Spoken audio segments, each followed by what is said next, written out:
Good morning everyone, welcome again. तो हम stages of public administration पढ़ रहे हैं। लास्ट स्टेज हमने क्राइसिस ऑफ हमने थर्ड स्टेज पढ़ ली थी, एरा ऑफ चैलेंज पढ़ा था। आज फोर्थ स्टेज है क्राइसिस ऑफ आइडेंटिटी 1948 से 1970।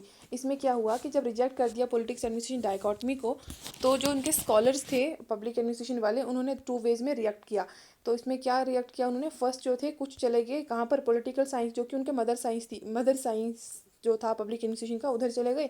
And secondly they were not encourage, उनको पॉलिटिकल साइंटिस्ट ने इनकरेज नहीं किया कि ये अलग सब्जेक्ट है या अलग रहो, तो वो मदर साइंस में मूव हो गए। यहाँ पे जॉन गाज का आर्टिकल था trend in the theory of public administration 1950 में। ठीक है, जॉन गाज ने ट्रेंड निकाला था, ऐसे करके भी याद कर सकते हो। जॉन गाज ने 1950 में ट्रेंड निकाला था। तो उस ट्रेंड में एक थीसिस थी। थीसिस में ये बोला था कि थ्योरी है जो पब्लिक एडमिनिस्ट्रेशन की इन अवर टाइम में क्या है, तो वो पॉलिटिक्स भी है, is a theory of politics also. दोनों थ्योरी है, ऐसा बोला जॉन गाज ने, दोनों है। तो पहले वाले में हमने बोला था ना, पॉलिटिक्स हमने डाइकॉटमी, पॉलिटिक्स का अलग काम है, एडमिनिस्ट्रेशन का अलग काम है। लेकिन यहाँ पे जॉन गाज ने क्या बोला कि जो पॉलिटिक है उसकी जो थ्योरी है वो पॉलिटिक्स भी है, पब्लिक एडमिनिस्ट्रेशन की थ्योरी पॉलिटिक्स भी है। रॉस्को मार्टी ने बोला 1952 में क्या एक कॉन्टिन्यू डोमिनेशन है किसका, पॉलिटिकल साइंस का पब्लिक एडमिनिस्ट्रेशन पे। तो इसका फिर तो अपना कोई सेपरेट आइडेंटिटी ही नहीं रहा यहाँ पर भी, इसीलिए तो क्राइसिस हो गया आइडेंटिटी के। तो सेकंड स्टेप में क्या किया उन्होंने, कुछ ने मूव कर दिया एडमिनिस्ट्रेटिव साइंस की ओर। इनका मानना था कि एडमिनिस्ट्रेशन एडमिनिस्ट्रेशन ही है, चाहे जो भी सेटिंग हो। तो इसलिए आधे लोग चले गए पॉलिटिकल साइंस मदर साइंस में, आधे चले गए एडमिनिस्ट्रेशन साइंस में। और यहाँ पे इन्होंने एक जर्नल को फाउंड किया, तो जर्नल ऑफ पब्लिक एडमिनिस्ट्रेशन, जो कि quarterly 1950 they founded the journal of administrative science quarterly 1956 में जर्नल को फाइंड किया। मेजर वर्क यहाँ पर क्या क्या थे, ऑर्गेनाइजेशन लिखा था 1958 में, किसने, मार्च एंड साइमन ने। बिहेवियर थ्योरी ऑफ फिल्म लिखा था 1963 में, साइरेट एंड मार्च ने। उसके बाद हैंडबुक ऑफ ऑर्गेनाइजेशन 1965 में by March and organization 1967 by JD Thomson. अब इन दोनों केसेस में क्या हुआ कि पॉलिटिकल साइंस और एडमिनिस्ट्रेटिव साइंस जो है, उन्होंने लॉस्ट कर दिया अपनी सेपरेट आइडेंटिटी। मतलब इधर दोनों केसेस में पब्लिक एडमिनिस्ट्रेशन ने तो अपनी आइडेंटिटी को ही लॉस कर दिया, क्योंकि वो एक मर्ज हो गई थी लार्जर फील्ड के साथ। इसीलिए इस स्टेज को क्या बोला जाता है, stage of crisis of identity, क्योंकि दोनों केसेस में पब्लिक एडमिनिस्ट्रेशन को मर्ज होना पड़ा, एक में पॉलिटिकल के साथ, एक में एडमिनिस्ट्रेशन साइंस के साथ मर्ज होना पड़ा। अब यहाँ पे क्या है, various development took place during the phase of evolution of public administration. अब वो क्या क्या है, जैसे राइज हुआ किसका, न्यू ह्यूमरलेशन अप्रोच का, जिसको एडवोकेट किया था क्रिस सरगेरियस ने, डगलस मैकग्रेगर ने, रिंसेस लिकर्ट ने, वैरन बैनिस ने, अदर। सेकंड है growth of comparative public administration. Third है advocacy of ecological approach. Ecological approach को किसने एडवोकेट किया था, रिक्स ने। ये क्वेश्चन आते भी है मैचिंग में, ध्यान से पढ़ना। Advocacy of ecological approach by रिक्स।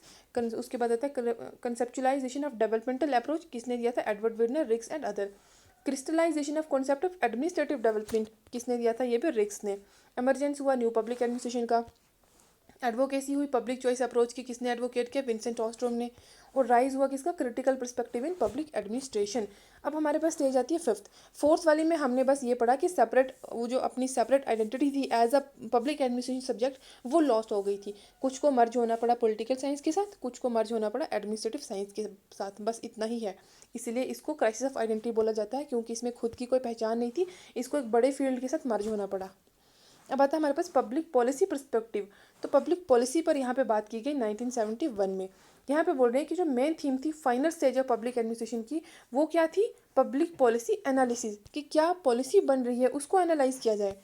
Public administration showing much interest in related field. जो पब्लिक एडमिनिस्ट्रेशन था वो ज़्यादा इंटरेस्ट शो कर रहा था अपने रिलेटेड फील्ड में, जैसे policy science, political economy, policy making, policy analysis and so on. तो यहाँ पे क्या हुआ, पब्लिक पॉलिसी अप्रोच को एक्सेप्टेंसी मिल गई इन एडमिनिस्ट्रेटिव एनालिसिस में as a traditional idea politics, क्योंकि यहाँ पे ट्रेडिशनल आइडिया जो था ना पॉलिटिक्स एडमिनिस्ट्रेटिव डाइकॉटमी को, उसको अबेंडन कर दिया। और ड्वाइट वाल्डो ने ये भी बोला कि जो सेपरेशन है बिटवीन पॉलिटिक्स एंड एडमिनिस्ट्रेशन की, वो एक आउटवॉर्न क्रीडो है, मतलब कि अब यूजफुल ही नहीं है। किसने बोला, ये वाल्डो ने, आउटवॉर्न क्रीडो बाय ड्वाइट वाल्डो। फिर आते हैं हमारे पास रॉबर्ट ई क्लम्स्की ने क्या बोला कि द पब्लिक पॉलिसी अप्रोच जो है in the evolution of public administration build upon two basic themes. पहला बोला था interpretation of the politics and administration at on many level. क्या इंटरप्रिटेशन किसकी, इंटरपेंट्रेशन होनी है किसकी, पब्लिक पॉलिटिक्स एडमिनिस्ट्रेशन की बहुत सारी स्टेजेस पे, मतलब कि म्यूचुअली वो with in the through out, मतलब क्या बोलते हैं इसको कि म्यूचुअली दोनों में क्या होनी चाहिए, एक मैनी लेवल पे इंटरप्रिटेशन होनी है। सेकेंड बोला the programmatic character of all administration in all this themes directed attention of the public in toward politics. कुछ नहीं है इसमें, बस ये बोला कि यहाँ पे पब्लिक पॉलिसी अप्रोच को ज़्यादा ध्यान दिया गया। और यहाँ पे वाल्डो ने बोला कि ये जो पॉलिटिशियन डाइकॉटमी है वो क्या है, अब यूजफुल नहीं आउट वन करीडो है। तो इतना ही है इसमें। Thank you for watching. Next stage में हम पढ़ेंगे स्टडी ऑफ पब्लिक एडमिनिस्ट्रेशन। पढ़ लेते हैं इसको भी। फिर था हमारे पास study of public administration. India में कहाँ का स्टडी हुई।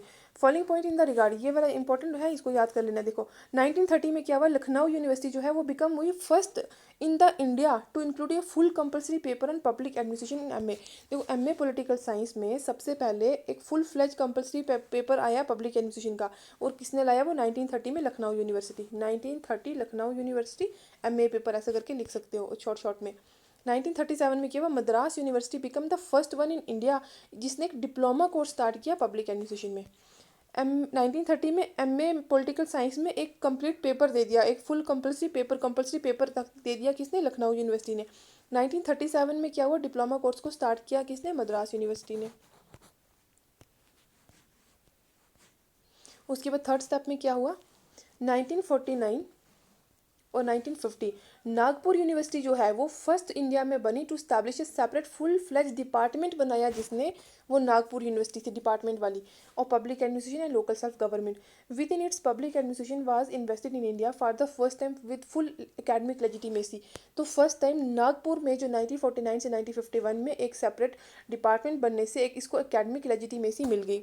This department was headed by Dr. M.P. Sharma, who had a distinction of being first professor of public administration।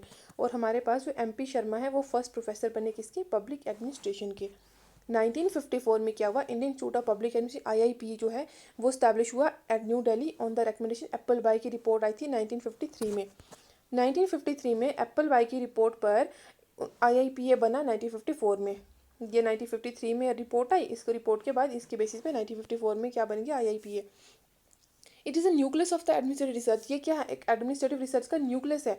And disseminate knowledge को फैलाता है और public administration through it journal, अपने journal के माध्यम से, जो कि Indian journal of public administration है, IJPA के माध्यम से ये पब्लिक एडमिनिस्ट्रेशन के नॉलेज को फैलाता है। 1987 में क्या हुआ, पब्लिक एडमिनिस्ट्रेशन को इंट्रोड्यूस किया गया एक full independent subject in the civil services exam में, जिसके लिए आज भी बहुत सारे लोग ऑप्शनल ऑप्ट कर रहे हैं इसको। तो अभी ये 1987 से ही वो ऑप्शनल ऑप्ट करने का पब्लिक एडमिनिस्ट्रेशन में क्या मिल गया था, सब्जेक्ट मिल गया था। और अभी क्या है, नियरली 50 ये तो बहुत पुरानी बुक है इसलिए ये थोड़ा डेटा एग्जैक्ट नहीं है। Nearly 50 university, 100 of college and number of training institute are engage in teaching and research in public administration India. तो कहने की बात यह है कि पहले तो इसकी अपनी आइडेंटिटी ही नहीं थी। अभी भी इंडिया में इतना ज़्यादा इसके कॉलेजेस यूनिवर्सिटीज़ या मिलता नहीं है स्कोप पब्लिक एडमिनिस्ट्रेशन को पढ़ने का। तो अभी भी स्कूलों में इसको इंट्रोड्यूस नहीं किया, बहुत कम स्टेट में इंट्रोड्यूस किया हुआ है। तो कहने की बात यह है कि पहले इसकी सेपरेट आइडेंटिटी ही नहीं थी, और अभी जो है इतना ज़्यादा हो गया कि फुल, जब से एक लेजिटिमेसी मिल गई है फुल डिपार्टमेंट बनने के बाद, उसके बाद IIPA के माध्यम से, IJPA के माध्यम से इसको फैलाया जा रहा है। फिर 1987 में अब सिविल सर्विसेज में भी आ गया है। अब तो बहुत ज़्यादा सब्जेक्ट ये फैल रहा है, और दिन भर दिन और ज़्यादा मेहनत करके और ज़्यादा बढ़ जाएगा ये सब्जेक्ट। तो अभी यहाँ पे जो 50 यूनिवर्सिटी लिखा है ये 50 नहीं, और अब तो ज़्यादा हो गई होंगी, बट जब लक्ष्मीकांत जी ने ये बुक लिखी थी तो तब 50 ही थी। तो आज के लिए इतना ही बहुत है। Thank you for watching. अब नेक्स्ट वीडियो में हम CPA पढ़ेंगे। और सभी लोग शेयर कर दो, लाइक कर दो, सब्सक्राइब कर दो, बाकियों को भी शेयर कर दो। Thank you.